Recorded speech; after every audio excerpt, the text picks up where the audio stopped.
अभिमन्यू पवार. अध्यक्ष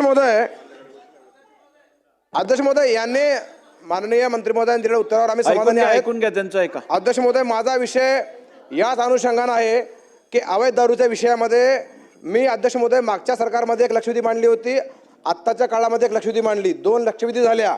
आपल्या दालनामध्ये 6 फेब्रुवारी 23ला, 23 जानेवारी 25ला, 14 जुलै 25ला 3 बैठका झाल्या अध्यक्ष महोदय. आणि इतिवृत्त माझ्याकडे आहे, इतिवृत्त तुम्हाला पाठवून देतो. या इतिवृत्त अजूनही कारवाई ना अध्यक्ष महोदय. हे खरं तर अत्यंत चिंतेचा विषय आहे. ग्रामीण भागातल्या प्रत्येक आमदाराचा हा विषय, माझा एकट्याचा नाही आहे, हा विषय सामाजिक आहे. हा विषय अध्यक्ष महोदय ग्रामीण भागातल्या आमदारांना विचार, त्यांना रोज काय त्रास होतोय, कुठे गेलं तर आमच्या महिला भगिनी आमच्या दारूबद्दल विचारतात.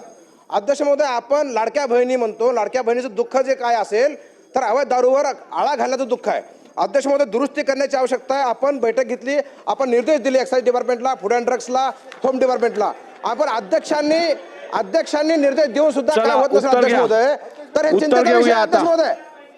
अध्यक्ष महोदय, आपण निर्देश दिलेले आहेत तरी काय होत नाही, हा चिंतेचा विषय अध्यक्ष महोदय, चिंतेचा विषय आहे. महोदय, पुन्हा सदस्यांना सांगतो, प्रत्येक गोष्टीत लाडकी बहीण आणू नका, लाडक्या बहिणीच्या विरोधात जाऊ नका, घरी बसावं लागेल. प्रत्येक गोष्टीत लाडकी बहीण, लाडक्या बहिणींचे पैसे चालूच राहतील, ती योजना सुरूच राहील. त्या योजनेला दुसऱ्या योजनेशी कंपेअर करता येत नाही, हे आपण लक्षात ठेवा. दुसरं, माननीय अध्यक्ष महोदय, आपण जर काही निर्देश दिले असतील आणि त्याची अंमलबजावणी झाली नसेल तर तात्काळ ती करण्यात येईल.